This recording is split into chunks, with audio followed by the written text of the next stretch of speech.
Demander une mise en liberté de Ferdinand Haïté et de Joël Ega répond pour moi à deux convictions personnelles. La première est que Ferdinand Haïté, comme d'autres journalistes, constitue un des piliers qui soutiennent notre démocratie vacillante. On peut aimer le directeur du journal L'Alternative ou le détester, mais on doit reconnaître que son opiniâtreté et son enthousiasme font de lui une des sentinelles de la liberté de presse au Togo. Son engagement est total, et sa vigilance l'emporte souvent sur ses excès, qui existent aussi, comme chez nous tous. Pour cette première raison, je pense que sa mise en liberté est nécessaire, afin que la démocratie continue à balbutier, à défaut de s'exclamer. La seconde raison est qu'au vu de la nature de l'infraction, pour moi un délit d'opinion au lieu d'un délit de presse, j'expliquerai, cette mise en liberté est justifiée. Pour ceux qui savent le droit, c'est à dessein que je parle de mise en liberté, j'expliquerai aussi, car pour un tel délit, un journaliste n'a rien à faire en prison, en compagnie de criminels de sang.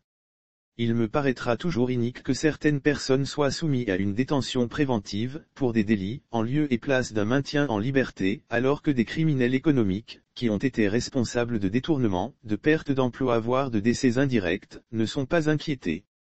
L'affaire de la route Lomé-Enfouin me reste toujours à travers la gorge.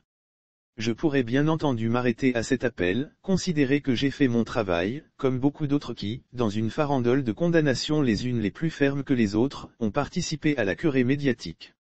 Mais vous commencez à me connaître et vous savez que je me contente rarement des apparences. Un député doit aller plus loin et informer le peuple. C'est en partie pour cela qu'il est élu. Alors, je suis parti à la chasse aux informations. J'ai donné des coups de fils, plongé dans mes cours de droit, consulté nos textes, pour répondre à cette seule et unique question. La dépénalisation du délit de presse a-t-elle été violée dans cette affaire? Pourquoi un journaliste se retrouve-t-il en prison dans l'exercice de ses fonctions, alors qu'il est supposé être protégé par le Code de la presse et de la communication? Comme vous le savez, enfin, certains, la loi numéro 2020-001 du 7 janvier 2020 relative au Code de la presse et de la communication en République togolaise a été modifiée sous notre législature, et j'ai donc participé à l'adoption de cette nouvelle mouture. Le titre 3 des dispositions pénales a même été expurgé de toute peine d'emprisonnement potentielle, ne conservant que des peines d'amende. Donc logiquement, aucun journaliste ne devrait se retrouver en prison dans l'exercice de ses fonctions. On est d'accord là-dessus, non? Oui, mais, et c'est là où le bât blesse, c'est un peu plus compliqué que ça. Pour comprendre la complication, il faut se référer aux articles 3 et 156 de la loi susmentionnée. Art 3, le présent code exclut de son champ d'application, les activités de production cinématographique. Les réseaux sociaux sont également exclus du champ d'application du présent code, lesquels sont soumis aux dispositions du droit commun. Art.156, tout journaliste, technicien ou auxiliaire des médias, détenteur de la carte de presse, qui a eu recours aux réseaux sociaux comme moyen de communication pour commettre toute infraction prévue dans le présent code, est puni conformément aux dispositions du droit commun. Premier commentaire, les réseaux sociaux ne sont pas concernés par le code de la presse, et tout journaliste qui s'exprime sur les réseaux sociaux est soumis, en cas d'infraction, au droit commun. Cette première étape du raisonnement conduit à une seconde interrogation. L'émission L'autre journal, produit par le journal L'Alternative, est-elle considérée comme un média ou un réseau social? Toute l'approche juridique de cette affaire repose sur cette qualification. J'ai échangé avec plusieurs membres de la AAC, qui soutiennent que l'émission n'est pas enregistrée dans leur registre. En vérité, d'après ce que j'ai compris, une web TV doit disposer d'un site internet identifié pour être enregistré chez eux comme média en ligne.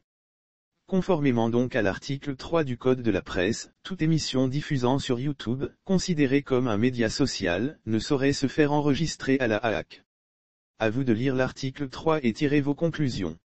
Second commentaire. Si l'émission L'autre journal est une émission diffusée exclusivement sur YouTube, les articles 3 et 156 s'appliquent malheureusement et expliquent donc pourquoi cette affaire est passée au pénal immédiatement, au lieu de transiter par la AAC comme c'est souvent l'habitude, ou au mieux, de se limiter à une peine d'amende, sans aucun risque de détention pour les journalistes.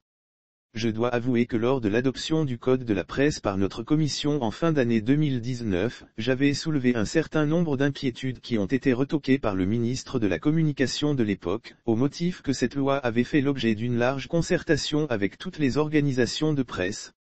Les nombreux journalistes présents dans la salle n'avaient pas protesté. Maintenant que vous avez compris pourquoi la dépénalisation du délit de presse n'a pas joué dans le cas d'espèce, allons vers le code pénal et analysons deux articles de ce dernier, le 490 qu'on a abondamment relayé pour justifier l'interpellation, et le 497 qui a été décrié en 2015, comme étant une atteinte à protection des journalistes.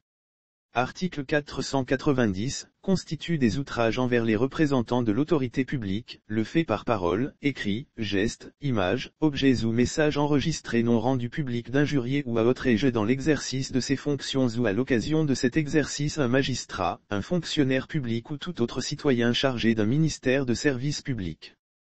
Constitue des outrages au drapeau ou à l'hymne national, tous actes, paroles ou gestes de nature à porter atteinte au respect et à l'honneur qui leur sont dus.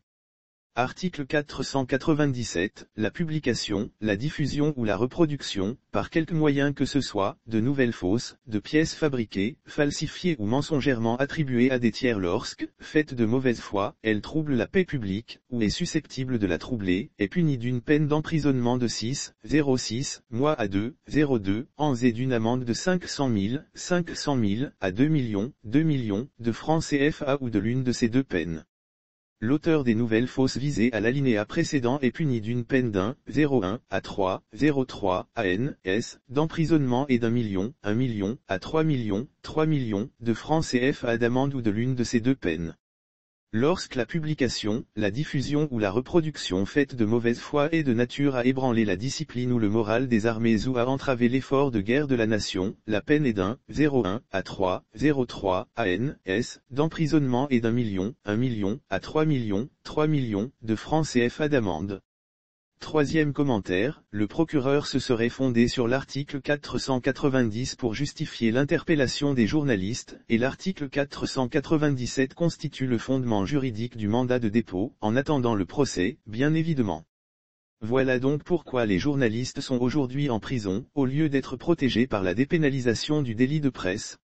Mais attention, comme je l'ai expliqué en début de cet article, je ne justifie nullement la mise en détention préventive des journalistes, mais j'explique pourquoi selon moi la dépénalisation du délit de presse n'a pas joué.